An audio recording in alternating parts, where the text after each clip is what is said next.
तो इस कहानी के शुरू में हम जेफ नाम के एक आदमी को अपनी बोट पे देखते हैं। वो और उसके साथ ही सांपों को पकड़कर उन्हें बेचने का बिजनेस करते थे। और इस मर्तबा ये लोग सांपों को पकड़ने के लिए ऐसी खतरनाक जगह जा रहे थे जहाँ के बारे में माना जाता है कि वो जगह कर्स्ड है। वहाँ पर दुनिया का सबसे बड़ा, सबसे खतरनाक क्रिम्सन एनाकोंडा रहता था, जो किसी भी चीज को बड़ी ही आसानी से अपना शिकार बना ले, यहाँ तक कि वो उसके अपने ही जैसे एनाकोंडा से क्यों ना हो। खैर, अब ये लोग अपनी मंजिल पर पहुंच जाते हैं और जेफ का कैप्टन साथी जेफ से ज्यादा पैसे मांगने की डिमांड करता है, क्योंकि ये बहुत खतरनाक जगह थी। यहाँ वो और उसकी बोट सेफ नहीं थे। जेफ पे पैसे निकाल कर उसे दे देता है, लेकिन इस मर्तबा गलती से पैसे उससे नीचे गिर गए। जिन पैसों को जब कैप्टन उठाकर सीधा हुआ तो एकदम से जेफ ने उसके गले में अपना चाकू स्टैब करके उसे मार डाला। इसी चाकू से फिर जेफ ने उसका गला उतार कर नदी में फेंक दिया, ऐसे जैसे वो किसी के लिए चारा डाल रहा हो। ये चीज उसके बाकी साथी भी देख रहे थे। जेफ उन सबसे कहता है, मुझे धोखेबाजों से नफरत है। ये लोग आगे बढ़ते हैं और जंगल में इन्हें एक मूर्ति दिखाई देती है, ऐसी मूर्ति जिसके ऊपर बहुत सारे सांप बने हुए थे। और ये देखते हुए जेफ कहता है, तो आखिर क्रिम्सन एनाकोंडा की कहानी सच थी। दूसरी तरफ जेफ के साथियों को बहुत सारे सांप मिल जाते हैं, जिन्हें देखकर वो भी बेतहाशा खुश हो चुके थे। जल्दी जल्दी वो इन्हें अपने थैलों में भरना शुरू कर देते हैं।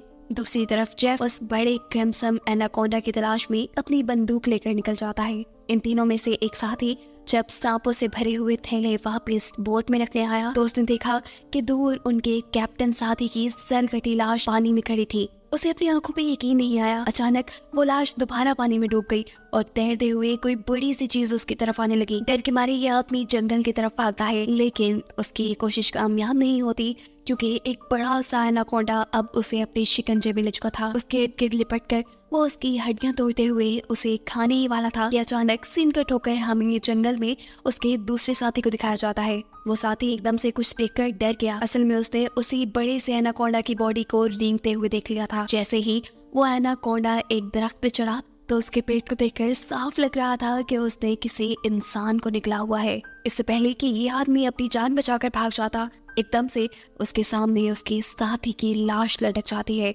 जिसके ऊपर अजीब सा लिक्विड लगा था, क्योंकि सांप ने अब वापिस उसे अपने मुंह से उगल दिया था। उस पहले वाले आदमी को फेंककर ये सांप अब इस आदमी को अपने शिकंजे में जकड़ लेता है। दरख्त के साथ लगाए वो इसकी हड्डियों को भी जकड़ कर तोड़ देता है और फिर उसे भी खाने लग जाता है। दूर खड़ा जेफ चुपचाप ये सारा नजारा देख रहा था और खुश हो रहा था। बजाय अपने साथियों को बचाने के, वो तो ऐसे खड़ा था जैसे सब उसकी मर्जी के मुताबिक हो रहा हो।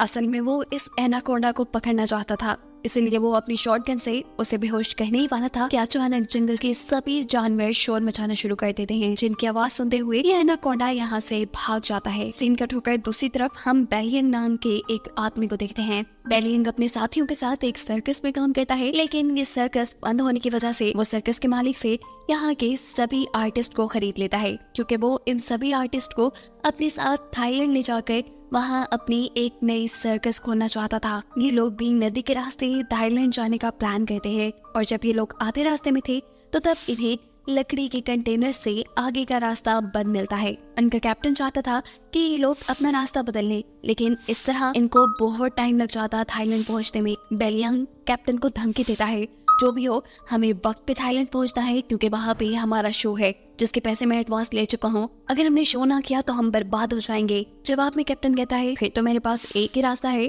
कि हम उन सारी चीजों को डायनामाइट से उड़ा दें, बिना ये बात जाने कि उनके इस काम से उनके ऊपर कितना बड़ा खतरा आ सकता था। ये लोग बम से उन सारे कंटेनर्स को जला देते हैं। ऐसा करने से उनका रास्ता तो साफ हो गया, लेकिन देखते ही देखते बहुत सारे सांपों की बारिश उनकी शिप पे हो गई, क्योंकि उन सभी के सभी लकड़ी के कंटेनर्स में सांप भरे थे। डर के मारे ये लोग कहीं ना कहीं छुपने की कोशिश करते हैं, जबकि बहुत से लोग बुरी तरह सांपों में घिर चुके थे। इनकी एक साथी लाइन यहाँ होशियारी दिखाती है और एक प्रेशर वाले पाइप के जरिए इन सभी सांपों को अपनी शिप से नीचे गिराने में कामयाब हो जाती है। लेकिन तभी अचानक बाथरूम की छत टूटने की वजह से बहुत सारे सांप बेलियंग के ऊपर गिर जाते हैं, जो कि बाथरूम के अंदर छुपा था। जिनसे बचने के लिए वो नदी में कूद जाता है और तैरते हुए किनारे तक पहुंचता है। लेकिन उसकी बुरी किस्मत, यहाँ पर भी एक किंग कोबरा उसे काटने के लिए उसके सामने था। इससे पहले कि वो उसे डस लेता, यहाँ कोई आदमी उसके ऊपर पाँव रखते हुए उसे कुचल देता है। ये इंसान जेफ था, जिसने बेलियंग की जान बचा ली थी, इसीलिए बेलियंग उसे अपनी शिप पे ले आता है। जेफ सबको बताता है कि वो एक वाइल्ड एक्सप्लोरर है और एक एक्सीडेंट की वजह से वो यहाँ जंगल में फंस गया। यहाँ अचानक इनका एक साथी कान पकड़कर जोर जोर से चिल्लाने लगा था। जेफ करीब जाकर उसका कान गौर से देखता है, फिर अपनी उंगली पे कट लगाते हुए वो इस लड़के के कान के पास ले जाता है और हम देखते हैं कि अचानक उसके कान में से एक सांप का बच्चा निकलकर जेफ के हाथ पे काट चुका था और उसके काटने से जेफ को कोई फर्क नहीं पड़ा। वो तो इस सांप को उठाकर पानी में फेंक देता है। ये सारी चीज यहाँ खड़ी लैन नोटिस कर चुकी थी। लैन खुद भी एक स्नेक एक्सपर्ट थी। वो जानती थी कि एक सांप के जहर से इम्यून करने के लिए इंसान को बहुत सारा सांप का जहर अपने जिस्म में डालना पड़ता है और ये चीज वो बेलियांग को भी बताती है और कहती है, मुझे ये जेफ इंसान ठीक नहीं लग रहा। देखो कैसे उसे सांप ने काटा लेकिन उसे कुछ भी नहीं हुआ। जबकि दूसरी तरफ जेफ इस बोट के कैप्टन से मिलता है। वो चाहता था कि कैप्टन अपनी बोट को उसके बताए नक्शे के मुताबिक एक जगह पे ले जाए। जिस जगह के बारे में सुनते ही ये कैप्टन बंदूक निकाल के जेफ के ऊपर तान देता है और कहता है, अगर दोबारा तुमने यहाँ जाने की बात की ना, मैं तुम्हें गोली मार दूंगा। क्या तुम ये बात नहीं जानते? वो जगह कर्स्ड है। यानी कैप्टन भी क्रिम्सन एनाकोंडा के बारे में जानता था। उसकी सारी बातें सुनकर जेफ फिलहाल के लिए तो यहाँ से चला जाता है, लेकिन हम देखते हैं कि उसके जाते ही यहाँ कैप्टन जो फिशिंग कर रहा था उसकी फिशिंग रॉड अचानक कोई नीचे से जोर से खींचता है, जिसके खींचने पर कैप्टन खुद भी पानी में गिर गया। दरअसल ये जाल जेफ ने ही कैप्टन को पकड़ने के लिए लगाया था। वो कैप्टन को अपने जाल में फंसा चुका था, अपने उस जाल में जिस जाल में उसने एनाकोंडा को पकड़ना था, और कैप्टन एनाकोंडा के लिए चारे का काम कर रहा था। कैप्टन का गायब होना लैन को शक में डाल देता है। लैन जानती थी कि ये जेफ का ही काम होगा। वो जेफ से पूछती है कि कैप्टन कहाँ है, लेकिन जेफ उसकी बातों को ये कहकर टाल देता है कि ये जंगल है, यहाँ इंसानों का गायब होना आम सी बात है। एकदम से इन सबको पानी में हलचल सुनाई दी। ये लोग पूछते हैं ये आवाज कैसी है, और जेफ बताता है यहाँ कुछ बहुत बड़ा आने वाला है। दिखाया जाता है कि नदी की गहराई में बहुत बड़ा एनाकोंडा जेफ के लगाए जाल की तरफ बढ़ रहा था। जेफ का फिशिंग रॉड जोर से नीचे की तरफ खींचता है, जिसे जैसे ही वो फोल्ड करने लगा तो एनाकोंडा सिर्फ कुछ ही सेकंड के लिए इनके सामने आया। इतना बड़ा, इतना खौफनाक एनाकोंडा देखकर ये सभी डर गए। जेफ ने जो फिशिंग रॉड की रस्सी पकड़ी हुई थी, एनाकोंडा ने जोर लगाकर उसी रस्सी के जरिए जेफ को भी पानी के अंदर कर लिया। वो जेफ को कभी इधर तो कभी उधर पटक रहा था, लेकिन जेफ भी हार मानने वाला नहीं था। वो अपने आप को बचाने के लिए तैरते हुए इसी नदी में मौजूद एक छोटी शिप पे चला जाता है। फिशिंग रॉड भी उसने इसी शिप के साथ बांधी थी और अब अपनी जान बचाने के लिए वो पानी में मौजूद इस एनाकोंडा के जिस्म पे एक नुकीली रॉड से हमला कर देता है। इस हमले ने एनाकोंडा को मारा तो नहीं था, लेकिन जख्मी करके उसे गुस्सा जरूर दिला दिया था, जिस गुस्से में एनाकोंडा जेफ की इस छोटी सी बोट को उठाकर नदी के किनारे ले जाता है और एक ही सेकंड बाद अपनी पूरी तेजी दिखाते हुए जेफ को इस बोट के साथ साथ अपने अंदर जकड़ लेता है। दूर खड़े बेलियांग के सारे सर्कस के साथ ही ये नजारा दिख रहे थे। उन्हें लगा कि अब तो बस जेफ मर गया, लेकिन अगले ही पल जेफ तैरता हुआ उनके जहाज में आ चुका था। ये सब उसे देखकर हैरान थे, जबकि जेफ अब पानी के अंदर एनाकोंडा को ढूंढ रहा था। वो नहीं जानता था कि एनाकोंडा अब उसी के पीछे उसी की शिप की छत पे है, जो अगले ही पल इन सब के सामने कैप्टन की बॉडी को अपने अंदर से उगल देता है। एनाकोंडा ने जिन लोगों के सामने उस आदमी की लाश निकाली थी, वो डर के यहाँ से भागते हुए एक बाथरूम के अंदर छुप जाते हैं और एनाकोंडा तेजी से उनके पीछे उन्हें मारने के लिए बढ़ता है। ये लोग दरवाजा बंद करके मुश्किल से एनाकोंडा को अपने तक आने से रोकते हैं और बाहर की तरफ से जेफ एक नुकीले हथियार से एक और मर्तबा एनाकोंडा के ऊपर हमला कर देता है, जिसकी वजह से गुस्से में एनाकोंडा जेफ की तरफ बढ़ जाता है। एनाकोंडा के हमले से बचने के लिए जेफ एक मिनट के लिए उसकी नजरों से गायब हो जाता है, जिसको ढूंढने के लिए एनाकोंडा शिप के अंदर घुस जाता है, जहाँ के एक कंपार्टमेंट में बेलियांग और उसके एक साथ ही सांस रोके छुपे हुए थे। एनाकोंडा उन्हें देख नहीं पाता और उनके ऊपर से रेंगता हुआ आगे बढ़ जाता है। लैन इस शिप के कंट्रोल रूम में बंदूक लिए छुपी हुई थी, जो उस बड़े से एनाकोंडा को खिड़की से अपने रूम के बाहर से गुजरता हुआ देखती है, जबकि एनाकोंडा ऊपर छत की तरफ से होता हुआ नीचे वॉशरूम की खिड़की से इनके बाकी दोनों साथियों के ऊपर हमला कर देता है। वो बच्चा अपनी जान बचाने के लिए लैन के पास आ जाता है, जिसको पकड़ने के लिए एनाकोंडा भी उसके पीछे था। लैन इस बच्चे को बचाने के लिए यहाँ से भाग निकलती है और इस सारी भगदड़ में यहाँ पर बहुत सारा केरोसिन ऑयल गिर जाता है।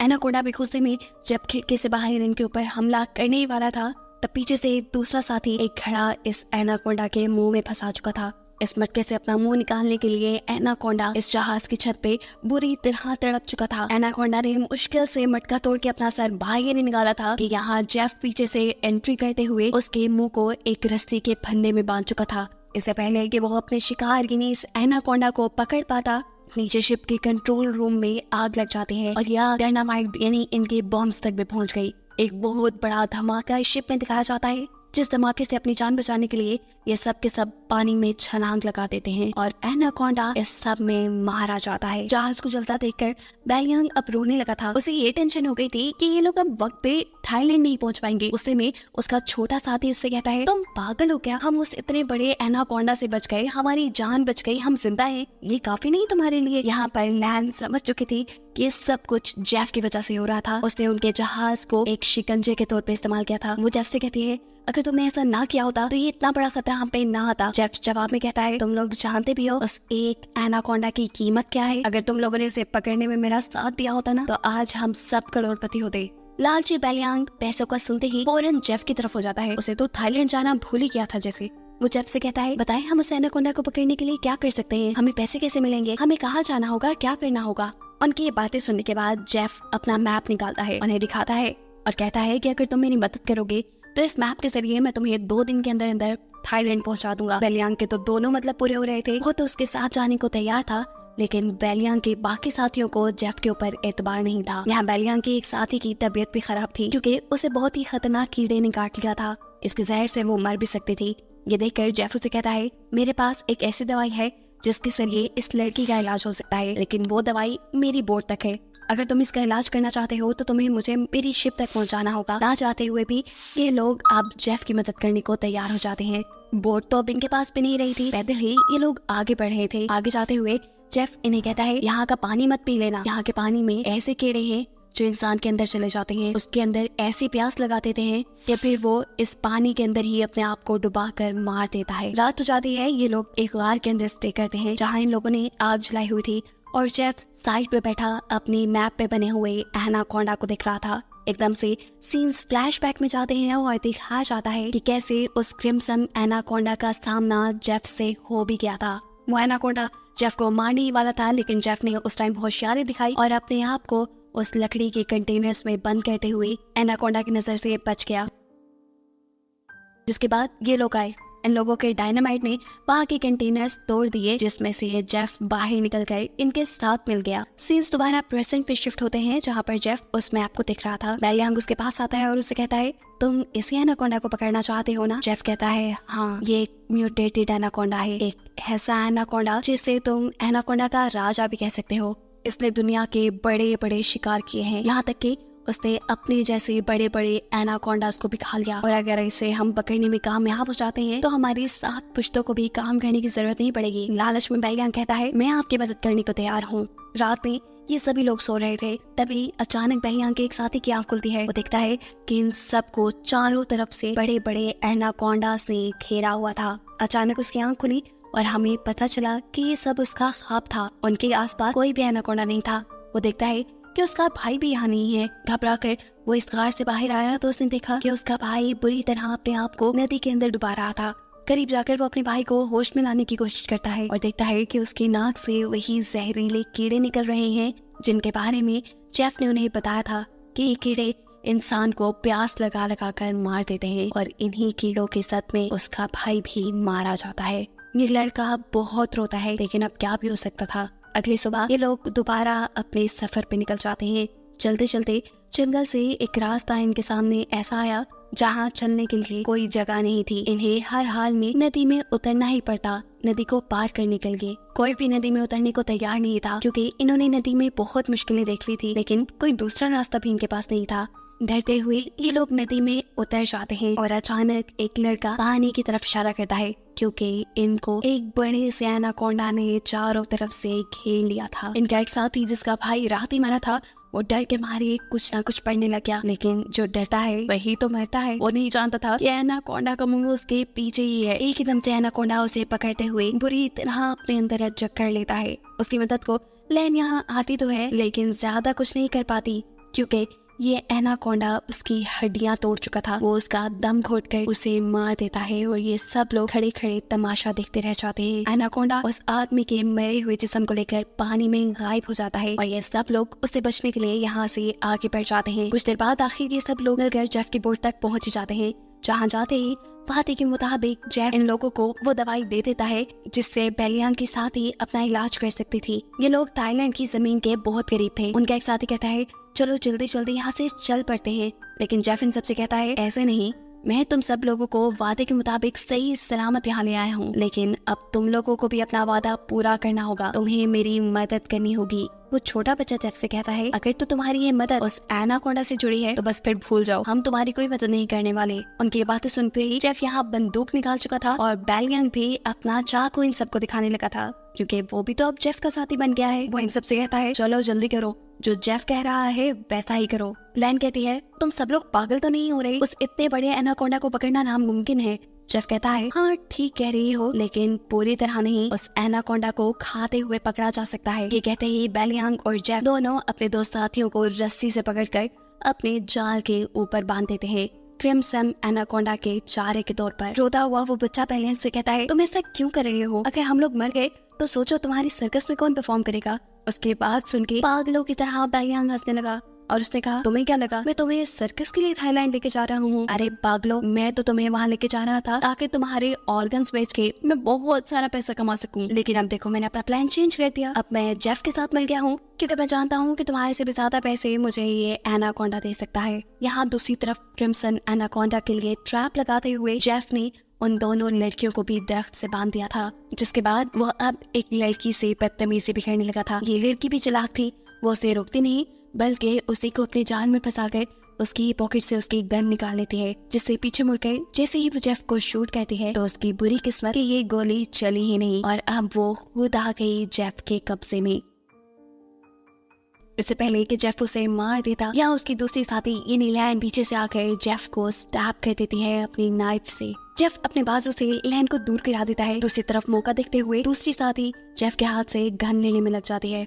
यहाँ लैन भी कमजोर हुए बगैर जेफ के ऊपर चढ़कर उसका गला घोटने की कोशिश करती है और इसी छीना झपटी में वहाँ गोली भी चल जाती है। सीन कट होकर हम उन दोनों लोगों को देखते हैं जिन्हें जेफ ने एनाकोंडा के शिकार के तौर पे रखा था, जिनके पास अब बड़ा सा एनाकोंडा उन्हें खाने के लिए आ रहा था और दूर खड़ा बेलियांग ये सारा तमाशा अपनी आंखों से देख रहा था। बेलियांग उनकी जाल की रस्सी पकड़े हुए था, लेकिन वो ये बात नहीं जानता था जहाँ वो दूसरों की मौत का तमाशा देख रहा है वहीं पीछे उसकी भी मौत खड़ी है। एक और बड़ा सा एनाकोंडा उसके ऊपर भी आंख जमाए बैठा है और इससे पहले कि बेलियांग को इस बात की खबर होती वो एनाकोंडा एकदम से उसके सर के ऊपर वार करके उसे यहाँ से उठाकर ले जाता है। ऐसे उसके हाथ में पकड़ी हुई रस्सी भी उसे छूट जाती है। उन दोनों लोगों का जाल ऊपर चला जाता है। ऐसे एनाकोंडा और उनके दरमियान में फासला आने से उन दोनों की जान बच जाती है। यहाँ जेफ गुस्से में उस लड़की को मारने की कोशिश करता है, लेकिन इस मरतबा भी लैन बहादुरी दिखाती है और पीछे से एक बड़े से लकड़ी के टुकड़े को जेफ के सर पे मारते हुए उसे बेहोश कर देती है। जेफ के बेहोश होते ही ये दोनों भागते हुए अपने दोनों साथियों के पास आते हैं। उन्हें जाल से निकालकर वो उन्हें भी आजाद कर चुके थे, लेकिन उनकी बुरी किस्मत ये जेफ को होश आ गया था। इसे देखते ही ये लोग बुरी तरह डर गए, लेकिन यहाँ इनकी किस्मत ने इनका साथ किया। एक बड़ा सा एनाकोंडा आकर जेफ को यहाँ से ले गया। ये सभी लोग अपनी जान बचाकर जेफ की बोट की तरफ बढ़ जाते हैं ताकि उसमें बैठ के ये लोग यहाँ से निकल पाए, लेकिन लैन के साथी की हालत खराब हो चुकी थी क्योंकि उसे जेफ की बंदूक की गोली लग गई थी और वो यहीं पर इन लोगों की आंखों के सामने दम तोड़ देती है। बाकी बचे हुए लोग जल्दी से बोट पे आके उसे स्टार्ट करने की कोशिश करते हैं, लेकिन ये बोट खराब थी। अचानक इनके एक साथी को पीछे से एक गोली लगती है। वो साथी अपनी गर्दन से वो गोली निकाल कर देखता है कि ये शॉटगन थी, यानी बेहोश करने वाली गोली, जिससे किसी ने उसे बेहोश कर दिया था। बेहोश करने वाला और कोई नहीं बल्कि जेफ ही था। यानी इस एनाकोंडा के हमले से भी वो बच गया था और अभी भी वो जिंदा था क्योंकि उसने एनाकोंडा का सर काट कर उसे मार डाला था। जेफ यहाँ एक और मरतबा इन तीनों को बांधकर क्रिम्सन एनाकोंडा के चारे के तौर पे खड़ा कर देता है और इनके चारों तरफ तेज धार वाली लोहे की तार बांध देता है, जिसके बाद वो इनके जाल की रस्सी को पकड़कर यहाँ से दूर खड़ा हो गया। देखते ही देखते बहुत सारे एनाकोंडा इन तीनों के ऊपर हमला करने के लिए पहुंच गए। इन तीनों को लगा बस अब तो इनकी मौत है, अब ये जिंदा नहीं बच पाएंगे। पर यहाँ किस्मत एक और मरतबा इनका साथ देती है और सभी के सभी एनाकोंडास किसी को देखकर यहाँ से चले जाते हैं। उन्होंने असल में यहाँ एक बहुत बड़ा सा एनाकोंडा देख लिया था जिससे डरकर वो यहाँ से चले गए। अब ये एनाकोंडा अपना बड़ा सा मुंह खोले इन्हें खाने के लिए तैयार था। इससे पहले कि वो इनके ऊपर हमला करता, कोई उसके ऊपर ही हमला कर चुका है और यही तो है क्रिम्सन एनाकोंडा द किंग, जिसकी तलाश में जेफ था। इसका साइज बाकी एनाकोंडास के मुकाबले 10 गुना बड़ा था। ये क्रिम्सन एनाकोंडा आहिस्ता आहिस्ता इन तीनों को अपने शिकंजे में जकड़ लेता है और इन तीनों को खाने ही वाला होता है कि अचानक जेफ रस्सी छोड़कर उसे अपने जाल में पकड़ लेता है। अपने आप को छुड़ाने के लिए क्रिम्सन एनाकोंडा तड़प जाता है। वो इधर उधर घूमता है, लेकिन फिर जब आजाद नहीं हो पाता तो अपने दांतों में इस जाल को फंसाकर वो इसे फाड़ कर एक तरफ से यहाँ से निकल जाता है। अपनी जान बचाने के लिए ये क्रिम्सन एनाकोंडा जंगल की तरफ भाग गया। जेफ ने बहुत कोशिश की उसे अपने जाल में दोबारा फंसाने की, लेकिन वो कामयाब ना हो सका। इस सारी कोशिशों में जेफ बेवकूफ ने अपने आप को ही एक दरख्त के अंदर फंसा लिया था। इससे पहले कि वो यहाँ से निकल पाता, क्रिम्सन एनाकोंडा उसको इस दरख्त के साथ ही लपेट लेता है। इस एनाकोंडा को देखकर यहाँ खड़े हुए ये लोग भी बुरी तरह डर जाते हैं। अपनी जान बचाने के लिए ये लोग कुछ भी नहीं कर पा रहे थे, लेकिन तभी छोटा होशियार बच्चा अपना दिमाग चलाता है और अपने दांतों से ये रस्सी तोड़ने में लग जाता है। कहीं ना कहीं उसे उम्मीद थी कि वो बच जाएगा। उसने अपने दांतों से इस रस्सी को तोड़ने में इतना जोर लगाया कि उसके मुंह से खून निकलने लगा। यहाँ एक मर्तबा तो जेफ उस क्रिम्सन एनाकोंडा के शिकंजे से निकलने में कामयाब हो ही गया था। इससे पहले कि वो यहाँ से भाग जाता, क्रिम्सन एनाकोंडा अपनी दुम से उसको फंसाते हुए उसे अपने करीब करता है और फिर उसे अपने शिकंजे में जकड़ लेता है। उसकी गर्दन पे अपना मुंह रखते हुए उसने अपने शिकंजा इतना टाइट कर लिया कि जेफ की हड्डियां टूटने लगी, जिसके बाद इस एनाकोंडा ने जेफ को भी अपने अंदर निकल लिया। यहाँ ये तीनों भी उस रस्सी को तोड़कर आजाद होने में कामयाब हो गए थे। जेफ को मारने के बाद वो क्रिम्सन एनाकोंडा इन्हें मारने के लिए इनकी तरफ बढ़ जाता है। ये लोग एक लकड़ी के कंटेनर के पास पहुंच जाते हैं। वो बच्चा अपनी जान बचाने के लिए इस कंटेनर के अंदर चला जाता है और एनाकोंडा उसे देख चुका है। एनाकोंडा अब उसके पीछे पीछे इसी कंटेनर में जा रहा है, लेकिन कंटेनर की दूसरी तरफ दरवाजा बिल्कुल बंद है। बच्चा तेजी से इस दरवाजे को तोड़ने की कोशिश कर रहा है। वक्त गुजरता जा रहा है, एनाकोंडा तेजी से उसकी तरफ बढ़ रहा है। इससे पहले कि एनाकोंडा इस बच्चे को निकल लेता, वक्त रहते ही उसके साथ ही बाहर की तरफ से इस कंटेनर का दरवाजा खोलने में कामयाब हो जाते हैं और ये बच्चा बच के यहाँ से निकल जाता है। ये लोग भागते हुए आगे बढ़ते हैं। इन्हें ये भी मालूम था कि ये लोग बच नहीं पाएंगे, लेकिन यहाँ किस्मत इनका साथ देती है। इन्हें नहीं मालूम था कि जंगल के उस हिस्से में थे जहाँ पर जेफ ने तेज धार वाली वार लगाई थी, जिस वार से टकराते हुए इस एनाकोंडा का सर कट जाता है। पीछे मुड़ के ये लोग उस एनाकोंडा को देखते हैं और इन्हें यकीन नहीं आता कि इनकी जान बच चुकी थी। इनके लिहाज से वो एनाकोंडा मर चुका था। ये लोग खुश थे, लेकिन अब और खतरा ये मोल नहीं ले सकते थे। अपनी जान को खतरे में नहीं डाल सकते थे। ये जानते थे कि यहाँ पर बहुत से और भी एनाकोंडा है। जल्द से जल्द ये लोग यहाँ से अपनी जान बचाकर निकल जाते हैं और कहानी के आखिरी सीन में हमें दिखाया जाता है कि असल में वो क्रिम्सन एनाकोंडा मरा नहीं, बल्कि जैसा जेफ ने पहले बताया था वो एक म्यूटेटेड एनाकोंडा था। उसने अपने कटे हुए सर को रीजनरेट कर लिया था, गिनी दोबारा से बना लिया था और अब वो एक और मर्तबा जिंदा हो गया है, जिसे दिखाते हुए ये कहानी यही खत्म हो जाती है।